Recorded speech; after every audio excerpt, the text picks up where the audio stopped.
Nous nous excusons pour le léger retard avec lequel nous débutons cette édition de la mi-journée. Madame, Monsieur, bonjour et bienvenue à cette édition du journal. Le nouveau règlement intérieur du Sénat de la République a été adopté le mercredi 10 juillet 2024. Sur les 309 articles qui comportent ces documents, 40 ont été amendés avant son adoption à l'unanimité. La plénière a été dirigée par Pascal Kinduelo, le président du bureau provisoire du Sénat. Bijoulomouna.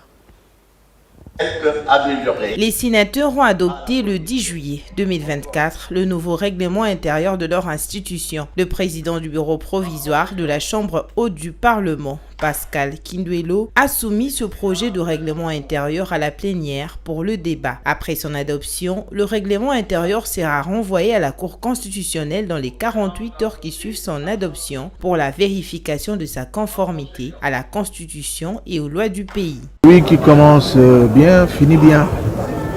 Le règlement d'ordre intérieur du Sénat aujourd'hui vient d'être adopté. Que donc là maintenant, nous avons fait ce que nous pourrions faire. Ça doit être envoyé à la Cour constitutionnelle pour la conformité à la Constitution. Dès que c'est fait, eh bien, nous entamons les processus pour obtenir un bureau définitif. Il y a un règlement intérieur, il est évolutif. Donc il y a eu quelques changements qui ont été faits en tenant compte justement de réalités que les sénateurs ont observées dans le fonctionnement.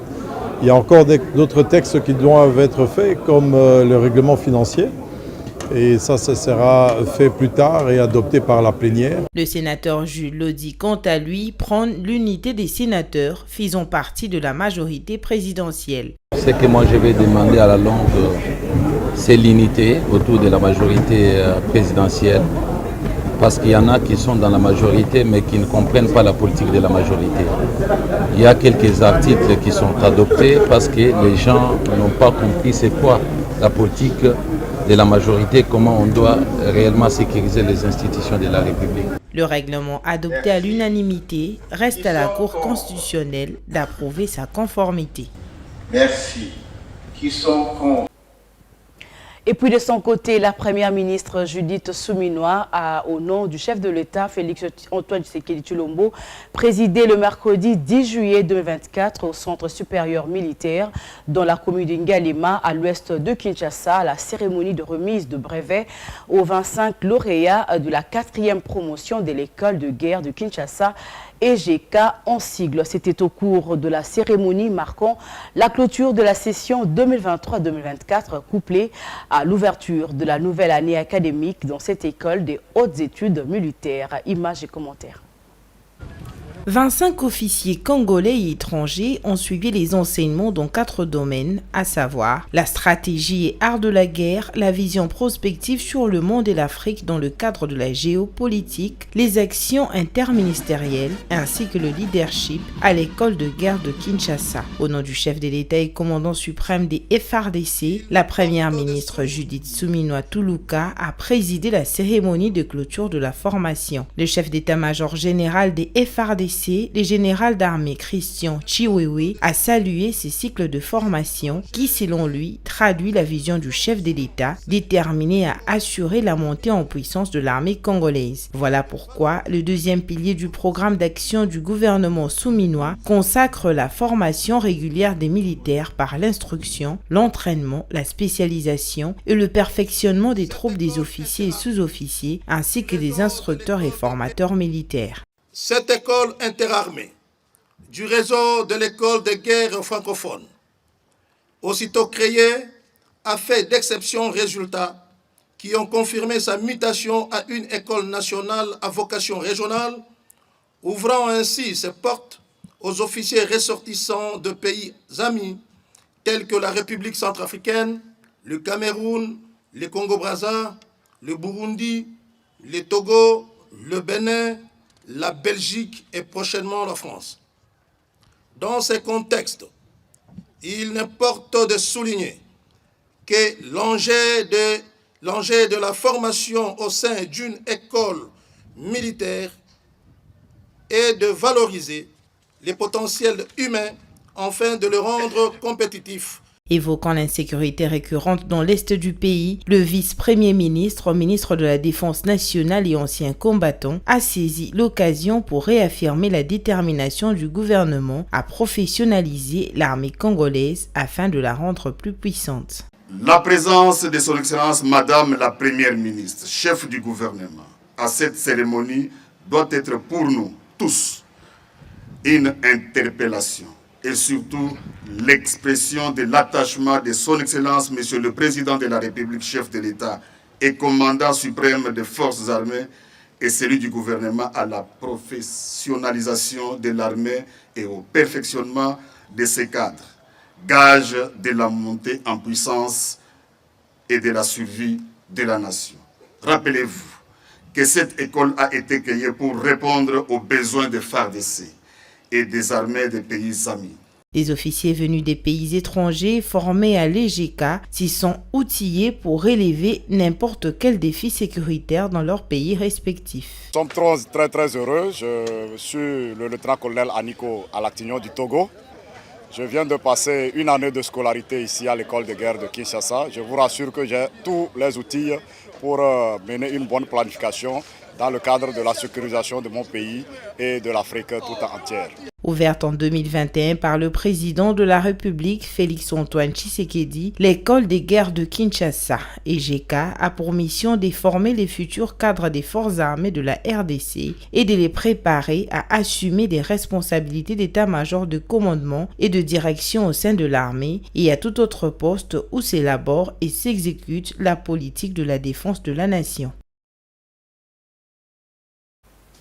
Situation sécuritaire dans l'ouest de la RDC. 2 ans après les violences armées à Kwamout, la milice Mobondo ne décolère toujours pas. Ces hommes armés continuent à occuper plusieurs villages le long de la RN17 sur l'axe Kwamout-Massiambio et sur le long de la voie fluviale. Le mercredi 10 juillet, les violents affrontements ont opposé les forces armées de la RDC et la milice Mobondo au village Kinsele dans la province du Maïndombe. Suivez.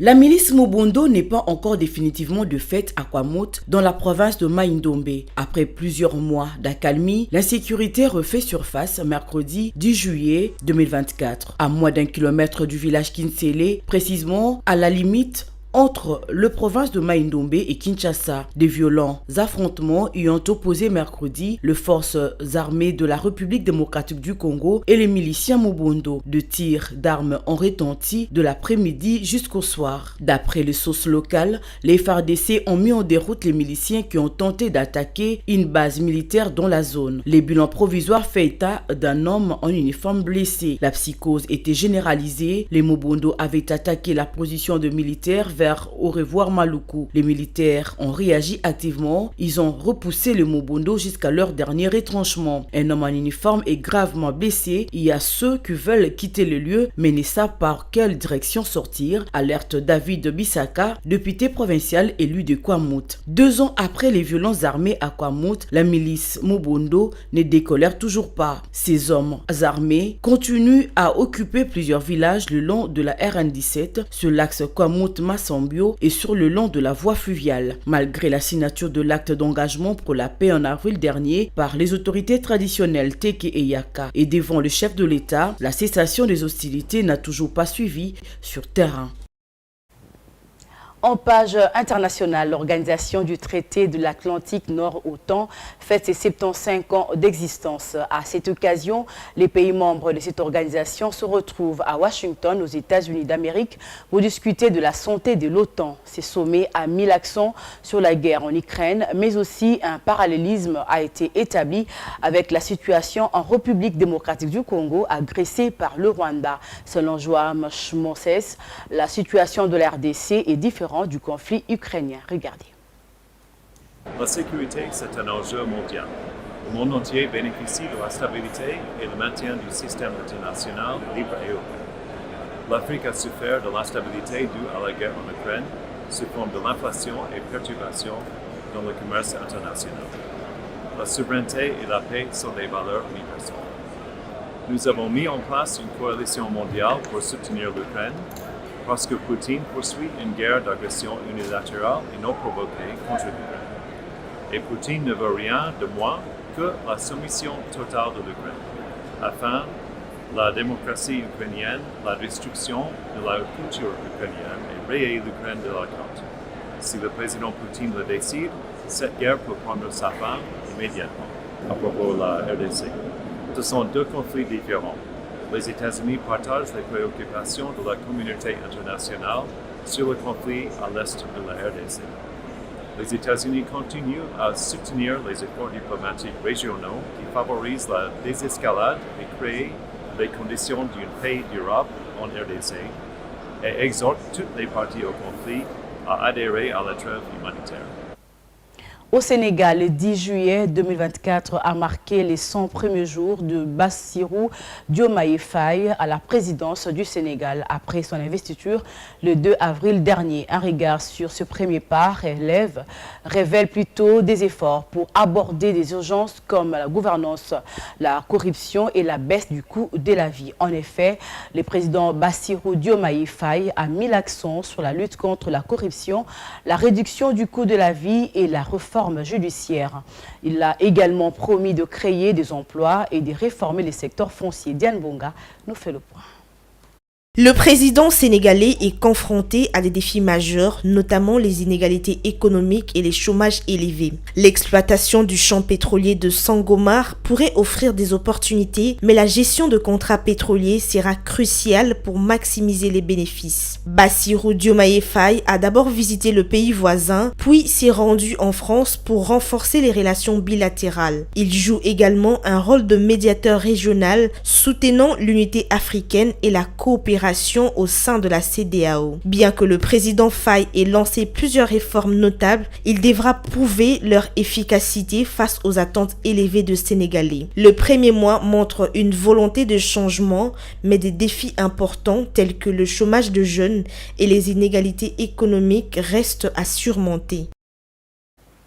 Et puis pour terminer, en Libye, 2 hommes armés ont attaqué une petite embarcation en bois transportant des migrants au large de côtes libyennes. Le navire de sauvetage de l'organisation humanitaire SOS Méditerranée a publié une vidéo de l'attaque. Les images poignantes captent l'instant où les sauveteurs approchent tandis que les bandits provoquent la panique à bord de l'embarcation de fortune. Images et commentaires. Valeria Torino, directrice de l'ONG Organisation Humanitaire SOS Méditerranée, a précisé que les assaillants étaient à bord des 2 canots pneumatiques non identifiés. Au cours de l'opération de sauvetage, 2 bateaux non identifiés sont arrivés. 2 personnes armées au visage masqué sont montées à bord du bateau en bois, provoquant la panique parmi les migrants qui ont pris peur et se sont jetés à l'eau. Notre équipage les a rapidement secourus, mais l'un d'entre eux s'est effondré alors qu'il montait à bord de l'Ocean Viking. SOS Méditerranée a rapporté que 93 personnes s'est trouvées à bord du bateau, parmi lesquelles une personne qui souffre d'hypothermie et des détresses émotionnelles. Cette semaine, les ONG ont secouru plus de 300 personnes tout en dénonçant le manque d'implication de la part du gouvernement. Les États n'envoient plus de navires de sauvetage en Méditerranée centrale depuis quelques années, ce qui a entraîné une augmentation de la présence de personnes armées et de la violence à l'encontre des naufragés ou du personnel d'aide humanitaire. Les départs de migrants depuis l'Afrique augmentent avec l'arrivée de l'été qui offre de meilleures conditions de navigation. Cependant, la route migratoire en Méditerranée centrale demeure l'une des plus périlleuses au monde. En 2024, l'Organisation internationale pour la migration OIM de Nations Unies a enregistré la mort tragique de 884 migrants en mer, dont 48 enfants. Place à présent à la revue de presse de journaux parus à Kinshasa, c'est jeudi 11 juillet 2024 avec Diane Bonga.